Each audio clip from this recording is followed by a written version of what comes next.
Ayan, magandang araw po sa ating lahat. Welcome po sa ating kurso ng church planting. Okay, so umpisahan na po natin. Church planting, lesson 2 na po tayo. Church planting in the ministry of Jesus. So, nung nakaraan, tinapik natin yung introduction, why, bakit kailangan nating mag-church planting? Kasi ito kasi yung ginawa din ni Jesus Christ nung panahon na nandito siya sa lupa, no? Before he ascended to heaven. So, importante ang church planting. Bagamat napapansin natin ngayon, bakit ang daming nagsusulputan ng mga churches, ang daming nagsusulputan ng mga denomination, iba-iba yung doktrina. Yan kasi talaga yung gustong mangyari ni Jesus Christ. Magkaroon ng mga iba't ibang churches, regardless kung anong klase or anong name or anong denomination. Ang mahalaga dito is nagpa-plant tayo ng church. So, hindi na po dito pinag-uusapan kung ano yung name ng church mo, hindi pinag-uusapan dito kung ano yung doktrina mo. Bagamat kinakailangan pa din talaga ang doktrina is malinaw, makatotohanan, at based on the Bible dapat ang doktrina ng isang church. Ang kurso kasi natin ngayon is church planting. So, pinag-aaralan yung mga doktrina, may other course tayo para dyan. So, kung gusto pong daluhan ng bawat isa, pwede naman. Pero may mga iba-iba kasi na mga church na iba-iba talaga ang kanilang paniniwala kasi based on their own idea. Amen? Pero, dito sa Empower Church, especially in Middle East Church, tayo kasi ay isang virtual. Alam naman natin na mahirap mag-church plant, lalo-lalo na sa Middle East kasi pinagbabawal ang relihiyong Kristyanismo. Bagamat may mga ibang church na naipaplant, no, sa iba't ibang parte ng Middle East, like ito yung mga open country lang, like Qatar, UAE, no, at saka di ko lang alam kung Kuwait open na rin sila for a Christian church. Pero so far, ito pa lang yung alam ko. Yung mga nasa UAE, which is particularly in Dubai, at ang Qatar. So, meron na pong gawain doon. Pero meron din akong nabalitaan na meron na ring nagtayo ng church. Ibang name nga lang, hindi Empower, ano? Ito po ay ang Kuwait. Pero sila ay nasa loob lang ng bahay ng isang mananampalataya at doon sila nagdadaos ng Bible study. Pero yung sabihin nating temple, ang alam ko lang na meron is yung Qatar at yung UAE. Pero ibang name ha, hindi Empower Church. Okay, so puntahan na nga natin yung kurso natin. Lesson 2, Church Planting in the Ministry of Christ. Punta natin ang ating introduction. Church planting cannot be separated. Sandali lang ha. Tanggalin ko lang itong floating ko. Okay, so ulitin natin. Church planting cannot be separated from the ministry and calling of an apostle. So, mostly, ang tinatawag nating apostleship, sila talaga yung nag-church plant. Amen? So, ang trabaho nila is mag-church planting sa iba't ibang lugar. Yung ganitong klase ng binigyan ng gift, di ba, napag-aralan natin yan sa ating nakaraan na lesson ng church planting. Merong tinawag sa apostleship, merong tinawag sa pastoring, merong tinawag sa evangelism, at iba pang mga ministry. Amen? So, although ang isang pastor, pwede rin naman siya maging church planter. Kaya lang kasi, ang trabaho ng isang apostleship is talagang mag-concentrate siya sa pag-church plant. Mamaya i-discuss natin ano-ano yung mga ginagawa ng isang apostleship na gift. Okay? So, Jesus Christ is presented in this lesson as the apostle from heaven and the first church planter. So, dito, titignan natin, no? Especially yung ating verse. Ewan ko lang kung wala pa. Okay, sige, mamaya.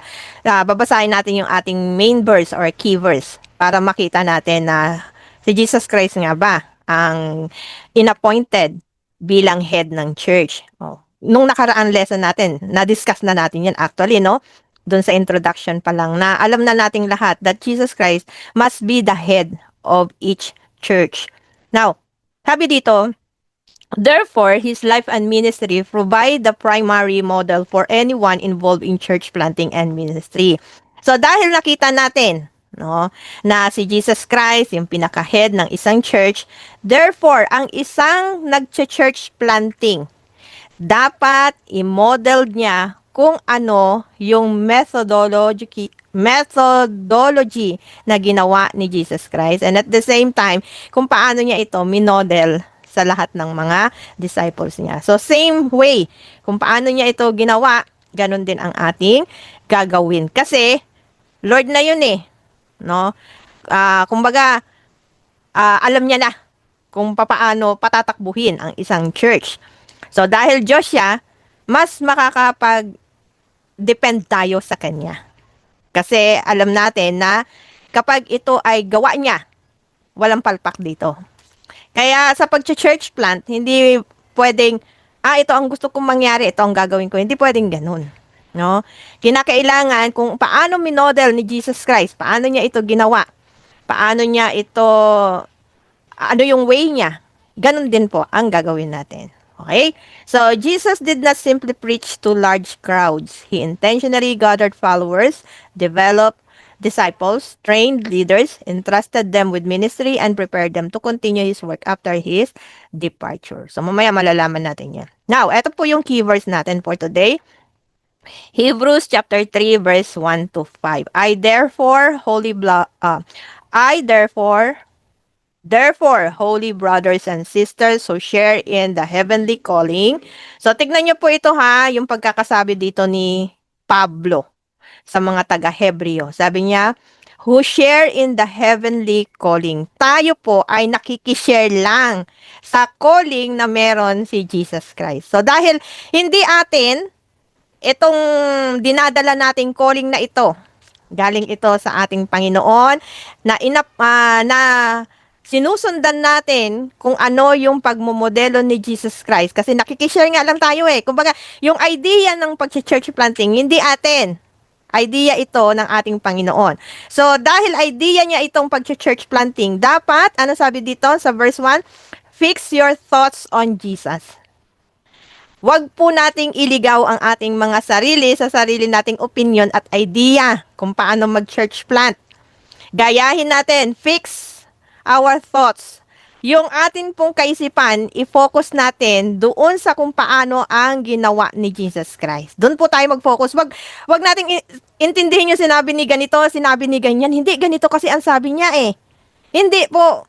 No? Sabi dito, fix your thoughts on Jesus. Kay Jesus Christ lang tayo manghingi ng mga guidance and ways. Ano po sabi diyan? Whom we acknowledge as our apostle and high priest. So si Jesus Christ is not only an apostle, but He is also a high priest. Verse 2, He was faithful to the one who appointed Him. So kanino daw po faithful si Jesus Christ? To the one who appointed Him. Who appointed Him? It is God. So just as Moses was faithful in all God's house, so habang si Moses daw ay faithful sa kanyang mga nasasakupan, Jesus has been found worthy of greater honor than Moses. So, same with Moses, pero mas mataas yung honor na dapat binibigay kay Jesus Christ. Kasi siya ang the only one appointed. Hindi po si Moses, hindi po tayo, but only Jesus is appointed. No? Merong mga iba nagsasabi, I am appointed son of God. Huwag niyo pong pinaniniwalaan yon. Amen? Meron namang iba na sinasabi, I am the appointed apostle of Christ. Pero hindi naman nila kinoconsider si Jesus Christ. For them, Jesus Christ is just man and prophet. So, huwag po natin pinagpapapansin yung mga ganong church. Dahil unang-una sa lahat, doon pa lang sa mga sinasabi nila na sila yung appointed and they no longer acknowledge Jesus as the appointed one for the church or the head of the church, ay doon pa lang sablay na sila. Okay? So in verse 4, for every house is built by someone, but God is the builder of everything. So, sino ang builder? It is not me, it is not you, it is not Apollos, it is not Paul, it is not Peter. Or sa panahon natin, hindi po si Kibuloy, hindi po si Manalo, no? Kasi sila parang inako na nila, no? Na sila yung talaga appointed one. Hindi po sila. Okay? So, who is the builder? it is God. So in verse 5, Moses was faithful as a servant in all God's house. So take note of this. Moses bilang inatasan ng ating Panginoon ay naging faithful siya. Therefore, we as a plant church or church planter ay dapat maging faithful po tayo sa ating Panginoon. So, we must bear witness to what would be spoken by God in the future. So, tayo pong lahat ay inatasan. Not only me, not only you, but everyone in the church ay inatasan para saan mag-bear ng witness to the gospel and to what has God spoken in the future. Kung ano yung pinaplano ng Diyos in the future, ano yung mangyayari sa mundo, we must spoke that to everyone. Okay? Next. So, pointers number 1 po tayo. Ano-ano ang mga pag-aaralan natin sa ngayon? Una, Christ as the apostle from heaven and the first church planter. In Hebrews chapter 3, 1 to 5, yung binasa natin kanina, his identity is as the apostle and high priest came from above. As I have said, si Jesus Christ ay hindi lang siya bigla-biglang nag-declare, I am the apostle, I am the high priest, hindi ganon. But the authority came from God the Father himself. Kaya, since Christ is presented as the faithful appointed son over God's house whose honor is due and more worthy than any builder, meaning the only builder of the church is not us but it is Jesus who is exactly the representation of the Father. This establishes Jesus' unique authority and role in God's plan to plant a church in every corner of the world. So since Christ is the appointed, the only appointed head of the church, therefore, we must depend on God's modeling. Amen? On God's way in church planting. Kasi kung hindi po natin papansinin yung authority ni Jesus, nilalabag natin yung pagkaka-appoint sa kanya ni Father God. Therefore, walang success kung ano man ang gusto mong i-establish. Amen? Kung in-establish mo yan dahil gusto mong magkamal ng pera sa mga membro, hindi po pangyayarihin ng Diyos yon. Darating ang araw, mamamatay po ang iyong ini-establish na church. Kung yan ay ginawa mo para maging popular ka lang, para makilala ka sa buong mundo, darating ang araw, mamamatay po yung church na in-establish mo.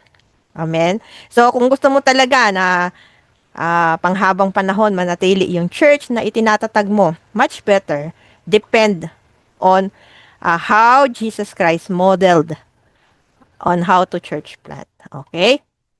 Next, Jesus came to build his church. So Jesus clearly declared his purpose to build his church. In Matthew chapter 16, 8 to 19, Jesus stated, I will build my church. The church belongs to Christ.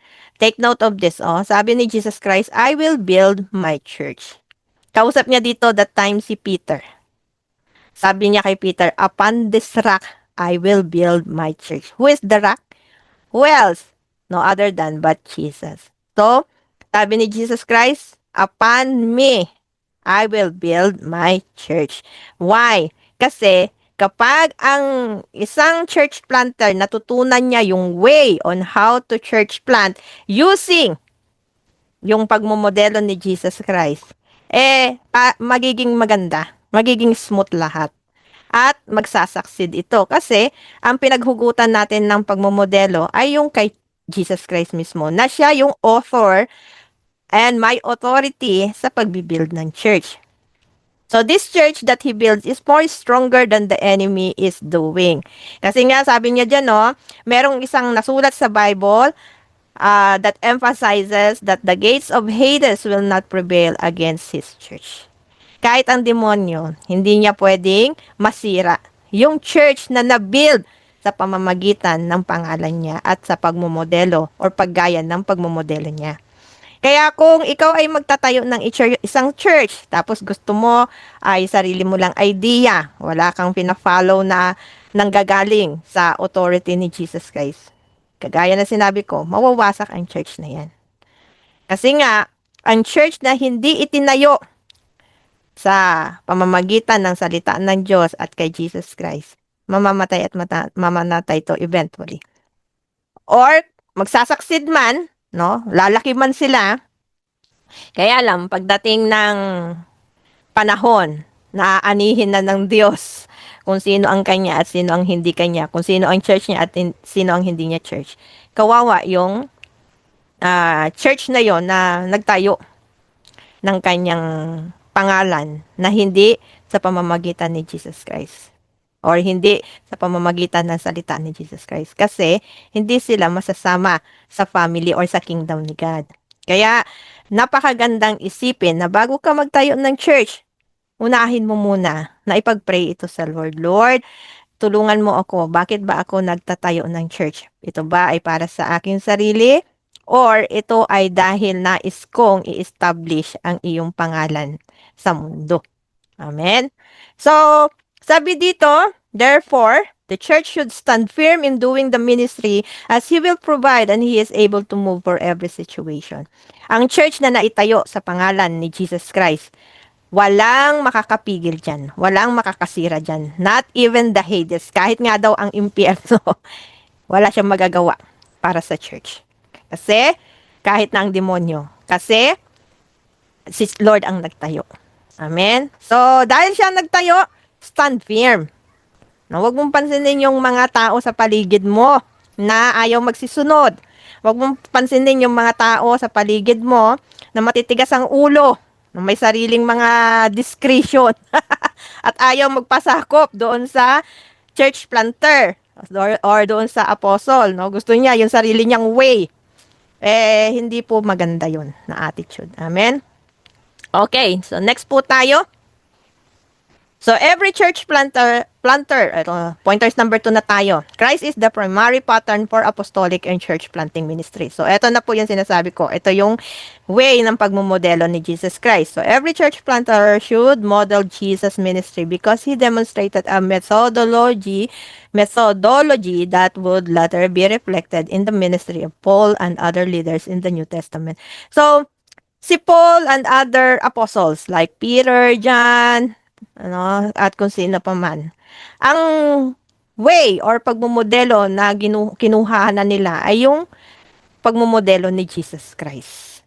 So here are 6 major stages in Jesus' approach. When we say stages, ano yung uunahin mo muna bago mo ma-establish yung church. Number 1 is evangelism. Mag-proclaim ka muna ng gospel. Draw near ka muna ng mga tao para sa Lord. Kasi, hindi mo pwedeng sabihin na, nag-establish ako ng church, pero hindi ka naman nag-evangelism. When we say evangelism, nag-i-invite ka.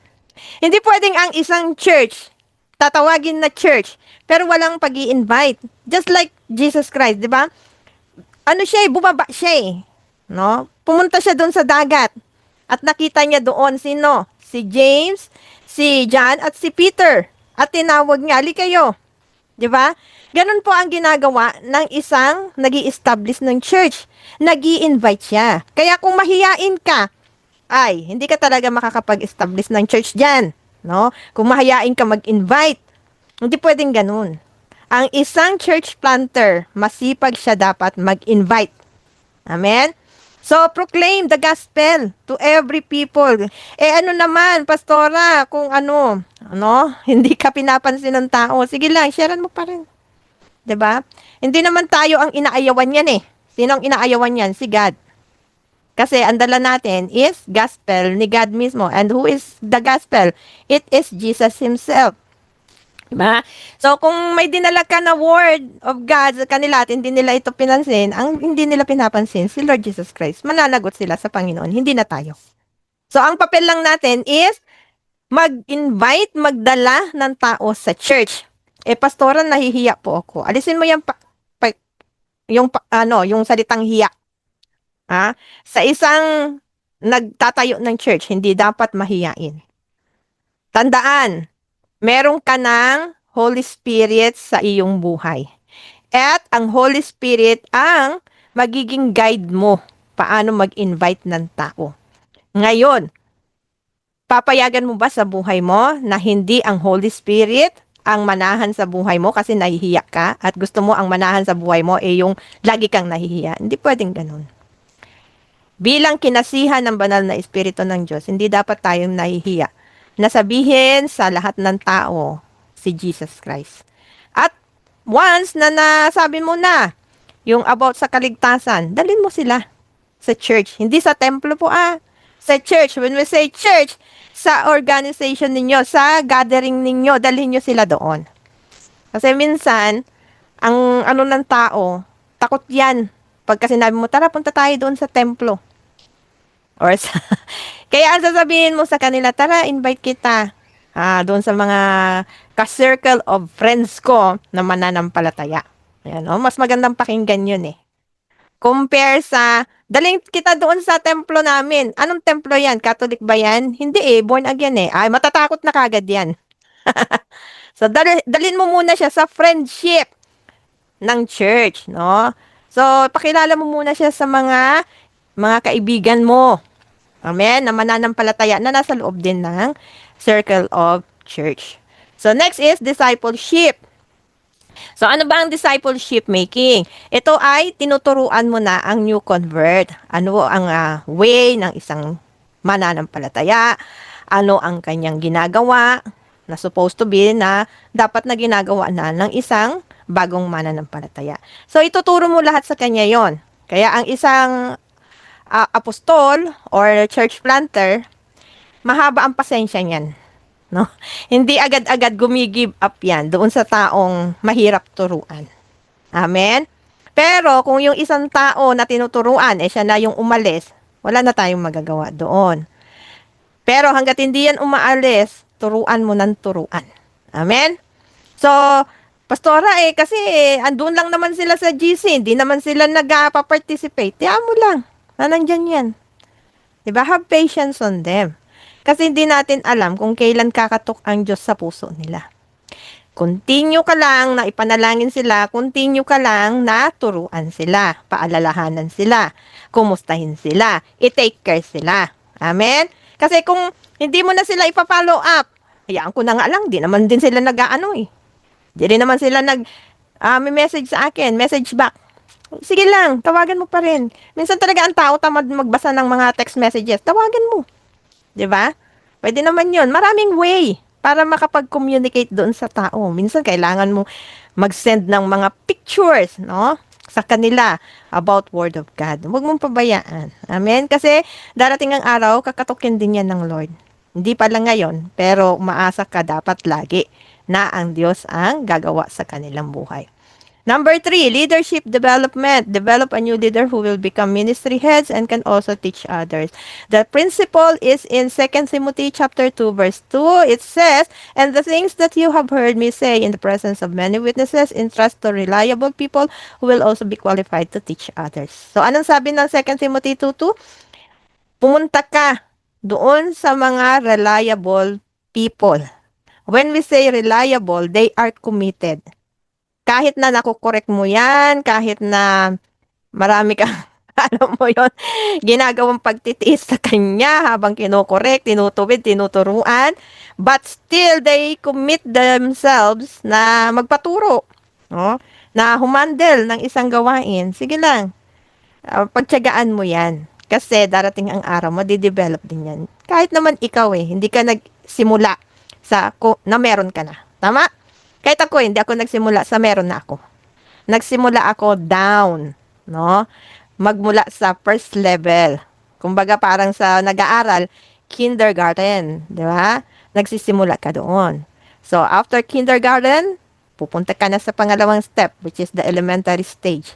At hindi ka agad-agad nagpunta sa grade 6. Dumaan ka muna sa grade 1, grade 2, grade 3, grade 4, grade 5, grade 6, bago ka nag-high school.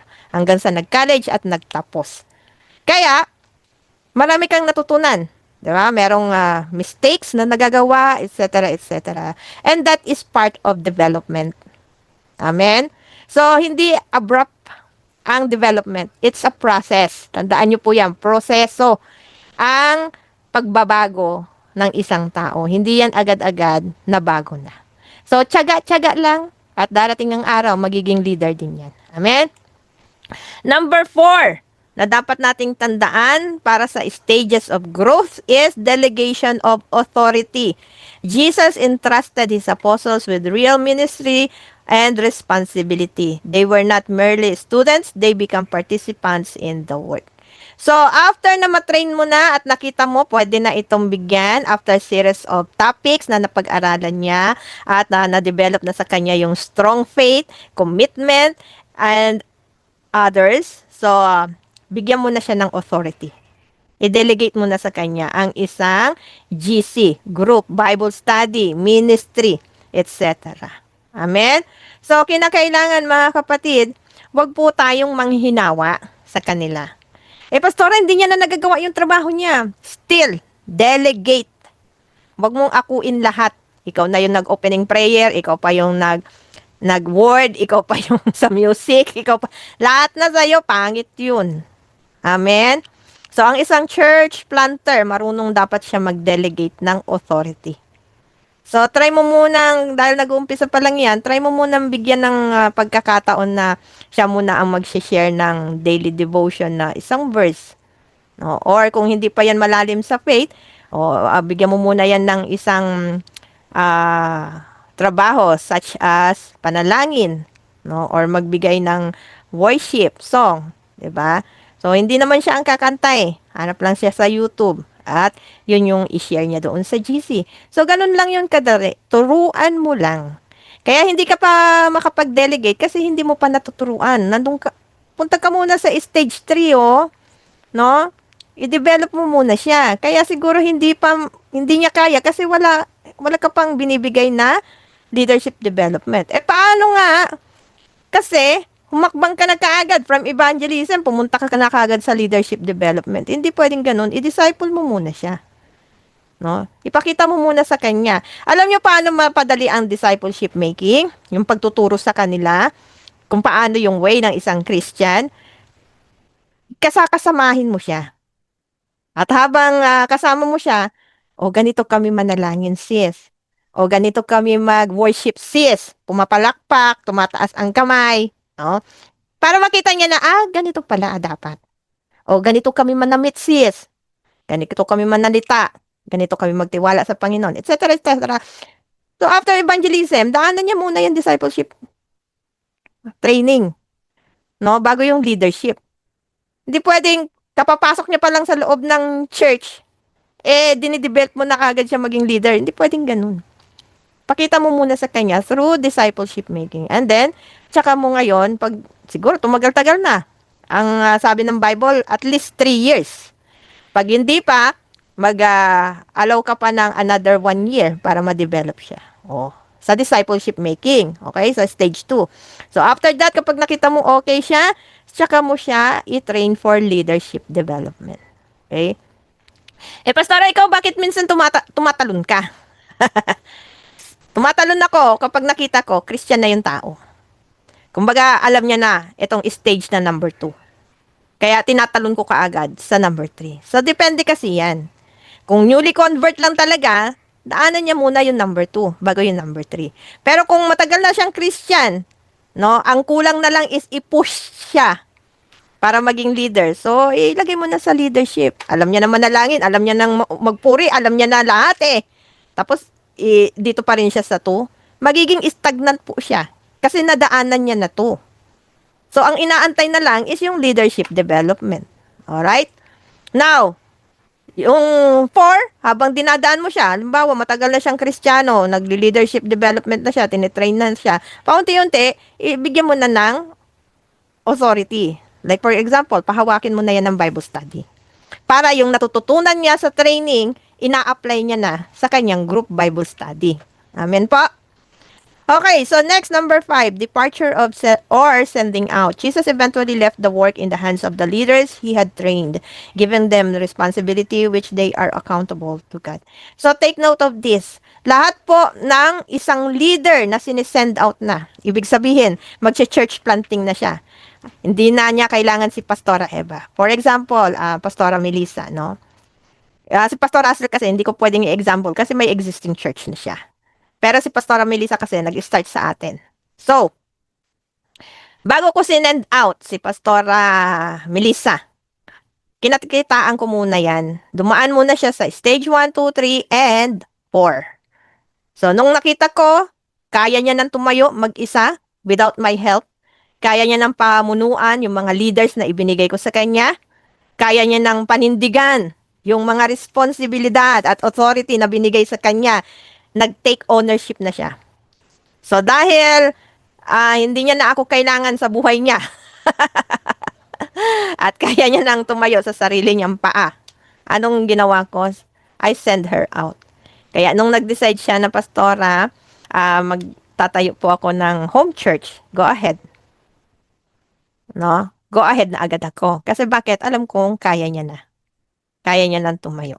Amen? So, Jesus eventually left the work in the hands of the leaders he had trained, giving them a responsibility which they are accountable to God. Since all authority, all power ay binigay na sa atin ni Jesus Christ, ganun din ang ginawa ko kay Pastora Melissa. All authority and power bestowed to me by God, ibibigay ko na sa iyo. But, take note of this, you are now accountable to God. Dahil all authority, all power, binigay ko na kay Pastora Melissa, therefore, I am no longer authorized. Although meron pa rin akong monitoring sa kanya, but I am no longer responsible or accountable to her ginagawa, no? Yung mga task na ginagawa niya. Kasi siya na yung nagde-decide dun eh. So whatever she decides, siya na yun. Hindi na ako yun. Kaya ang may accountable na dyan is si God. Although she is still accountable sa akin, ano na lang, para magbigay ng reports. Pero pagdating sa pamamalakad, it's between her and God na. Okay? Wala na akong jurisdiction doon. Ang jurisdiction ko na lang is mag-monitor na lang sa kanya. O ano, kumusta kayo? Dumadami ba kayo? Kumusta ang finance status nyo? Meron ba? Wala? Etc. Okay? So, and last, number 6, follow up. Although Jesus departed physically, he did not abandon his disciples. He continued to support them through the ministry of the Holy Spirit. In John chapter 14, verse 16 to 18, speaks of the Holy Spirit as the helper who would remain with them. So, ito na lang ang ginagawa ko ngayon kay Pastora Melissa. Follow up. Kapag si Pastora Edna ay dumating na siya sa punto ng number 5. Kasi nandito na si Pastora Edna sa delegation of authority. Si Sister Connie, saan siya? Dito pa lang siya sa number 3. So, mahaba-haba pa ang prosesong dadaanan niya. Nanay Crispina. Nasaan si Nanay Crispina? Nandito pa lang siya sa number 2. Okay? Sino pa?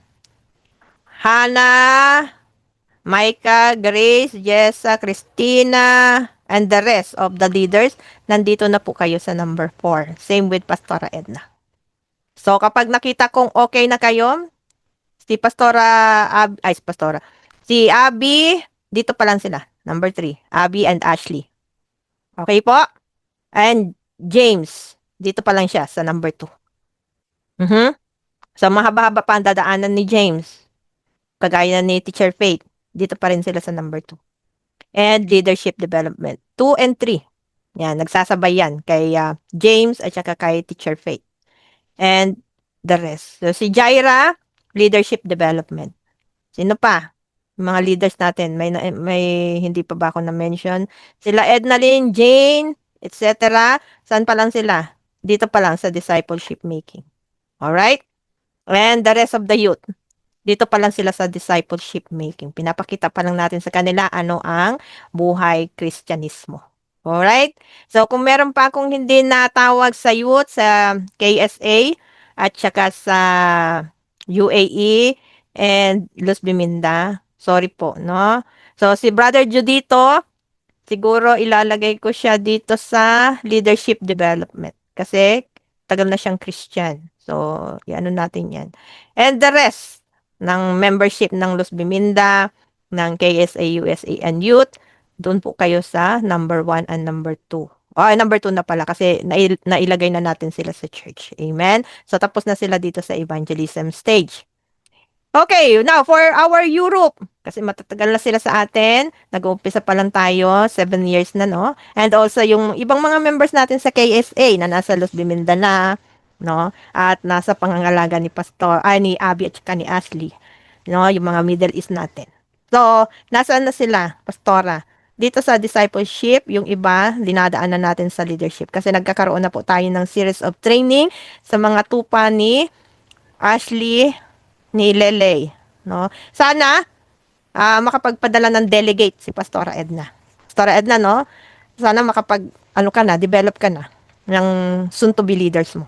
Until now, wala pa din. Ha? Magsi 7 years na tayo. Okay? Dapat meron na. Although, galing sa'yo si Ashley tsaka si Lele, kaya lang ako ang nag-train sa kanila. Dapat magpasulpot ka ng iyo talaga. So, sinend out na natin si Ashley tsaka si Lele eh. Diba? So, dahil sinend out na natin sila, dito na sila kung tutuusin, no? Departure or sending out. Dito na si Ashley at Lele. No? Kaya humingi na ako sa kanila ng ite-train na mga leader. Kaya meron na silang binibigay sa akin. So, every week, nagkakaroon na rin kami ng training sa mga leaders nila. Dapat sa iyo, Pastora Edna, meron na din. Okay? So, sa susunod na linggo na natin to, and the rest. Kasi wala na tayong time. Okay? So, number 3, number 4, 5, and 6 po tayo next week. So, stop ko na to. And, para sa sa pag-end ng ating topic ngayon. Although hindi pa talaga tapos yung lesson 2, kinat ko lang kasi nag-extend na tayo ng habang oras. So, to sum up dun sa ating pinag-aralan, tandaan po natin that Jesus Christ is the author ng isang church. He is the head. He is appointed by God. He is the high priest. He is the apostle. Since Jesus Christ is our apostle or the high priest of the church, the head of the church, mas magandang nakafix or nakafocus tayo kung paano siya magmodelo ng church planting. Amen? Dahil pinagdaanan niya ito, alam niya kung what is best para sa church. And, of course, pinag-aralan din natin yung 5 stages ng growth ng isang Kristiyano. So, nagsimula tayo sa evangelism, kwento-kwentuhan lang muna hanggang sa ma-preach mo na, hindi nila namamalayan, napipreach na nila or napipreach mo na yung gospel sa kanila at nadala mo na sila doon sa GC mo. And then, move to discipleship making, no? Kaya, kapag nadala mo na yan sa GC mo, i-disciple mo na yan. Turuan mo na yan. Tutukan mo yan. Amen? Huwag na tayong lumayo sa mga ibang bagay. Tutukan na talaga. And then, move to leadership development. Train mo na yan kapag nakita mo, okay na siya. Maganda na ang attitude niya, no? Ang character niya, okay na, na-transform na. So, ilagay mo na siya sa delegation of authority, and then departure or sending out, and then follow up. So, ganyan ako magmodelo. Hindi ko kayo basta-basta dinadala sa isang trabaho na hindi nyo pa pinagdaanan ang lahat ng bagay. Amen? So, bago ko kayo sinend out, no? Bago ko kayo pinakawalan, Pastora Edna, no? Ikaw na lang ang nahuhuli. Amen? So, kaya pa yan, Pastora Edna. Konting push pa. Kaya, kaya binigay ko sa iyong care yung 2 leader natin, si Ashley at saka si Lele, para matutukan mo sila. Para ma-express mo din kung paano maging leader. Amen? Hindi pwedeng, since andyan si Ashley at Lele, tutukan mo sila. So, paalalahanan mo sila na palaguin nila ang kanilang mga ministry. And at the same time, gawin mo din sa sarili. Kasi hindi mo pwedeng sabihin ang isang bagay sa kanila or ipagawa ang isang bagay sa kanila na hindi mo rin kayang gawin. Ako, kaya ko nagagawang ipagawa ang isang bagay sa bawat isa sa inyo. It's because ginawa ko din sa sarili ko. Amen?